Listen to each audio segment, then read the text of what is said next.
Liberal Democratic পার্টির সম্মানিত chairman, সাবেক মন্ত্রী, ৭১-এর রণাঙ্গনের বীর মুক্তিযোদ্ধা জনাব ডক্টর কর্নেল অলি আহমদ বীর বিক্রম, এনসিপি সহ 11 দলের শীর্ষ নেতৃবৃন্দ, সুধীমণ্ডলী এবং সাংবাদিক বন্ধুগণ, আজকে একে একে আপনাদের সামনে সম্মানিত সহকর্মীবৃন্দ অত্যন্ত গুরুত্বপূর্ণ বক্তব্য রেখেছেন। কেউ ইতিহাসের দর্শক হিসাবে, ইতিহাসের অংশ হিসাবে নিজেদের জীবনের অভিজ্ঞতা এবং পর্যবেক্ষণ থেকে এখানে বক্তব্য রেখেছেন, আর কেউ বক্তব্য রেখেছেন জীবন্ত বাংলাদেশের সঙ্গী হয়ে, বিশেষ করে 24-এ যে জনতার অভ্যুত্থান হয়েছিল সেই অভ্যুত্থানের একজন রক্তমাখা কর্মী হিসাবে অনেকে এখানে বক্তব্য রেখেছে।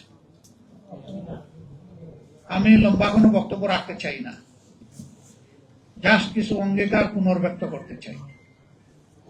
নাম্বার 1, আমরা বিশ্বাস করতে চাই বর্তমান সরকারি দলে যারা আছেন তারা 17.5 বছর আমাদের মতোই মজলুম ছিলেন। আমি তাদেরকে একবার অনুরোধ করব, জাতির উপরে যে জুলুমের পাহাড় নেমে এসেছিল, এই ক্ষেত্রটা কেন কিভাবে প্রস্তুত হয়েছিল তারা যেন একবার চিন্তা করেন। তারা যেন চিন্তা করেন 17.5 বছর বাংলাদেশের মানুষ, বিশেষ করে সেই সরকারের বিরোধী যারা ছিলেন, বিরোধী রাজনৈতিক মতবাদে যারা বিশ্বাস করতেন, তারা সহ সমস্ত আলিম উলামা, সাংবাদিক মহল, সুশীল সমাজ, ব্যবসায়ীরা, সাধারণ মানুষেরা, শ্রমিক জনতারা, তারা কেমন ছিলেন তারা যেন একটু চিন্তা করেন।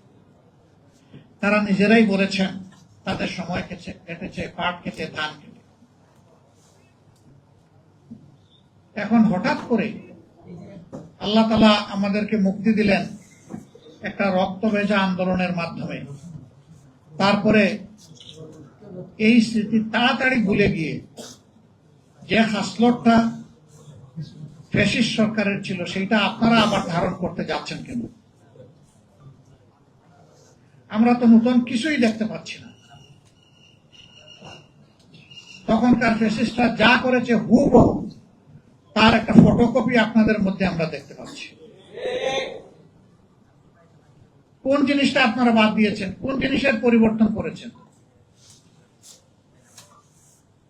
ওরা যেমন বিরোধী মতকে দমন করার জন্য ষড়যন্ত্র, অপপ্রচার এবং বল প্রয়োগের আশ্রয় নিয়েছিল, আপনারা সবগুলা ইতিমধ্যে নিয়ে ফেলেছেন। সংসদে আপনারা দেখেছেন, আমরা পরিষ্কার বলেছি নির্বাচন তো একটা হয় নাই, দুটো হয়েছে। শপথ 2টা নেওয়ার কথা ছিল, আমরা নিলাম, আপনারা নিলেন না কেন? সেই আপনারাই তো আমাদের মতো বলেছিলেন গণমুঠে হা বলুন, তো জনগণ তো হা বলেছে। 70 ভাগ মানুষ হা বলার পরে জনগণের এই অভিপ্রায়কে আপনারা অপমান করছেন কেন? অগ্রাহ্য করছেন কেন? ৭১-এর যুদ্ধ কেন হয়েছিল? বেসিক 2টা কারণ ছিল। একটা ছিল বৈষম্য, আরেকটা ছিল জনগণের ভোটকে সম্মান না দেখা। এখন হুবহু দেখি তাই সবকিছু, কোনো বেষ্টন দেখতে পাচ্ছি। জনৈক শামসুল আলমের কথা এখানে বলা হয়েছে, নাসিরউদ্দিন পাটোয়ারি বলেছেন যে তিনি বিএনপির র্যাঙ্ক এন্ড ফাইলের একজন অ্যাক্টিভিস্ট। তাকে কোথায় নিয়ে বসালেন? নির্বাচন কমিশনের অতিরিক্ত সচিব হিসাবে বসালেন। 1 বছরের জন্য আপনারা চুক্তিভিত্তিক তাকে নিয়োগ দিয়েছেন। আপনাদের মতলব আপনারাই ভালো জানেন, তবে এই 1 বছরের ভিতরে গুরুত্বপূর্ণ অনেকগুলা নির্বাচন হবে। যেই লোক তার দলের জন্য জানপ্রাণ দিয়ে কাজ করেছে সেই লোককে একটা নিরপেক্ষ জায়গায় আপনারা পাঠিয়ে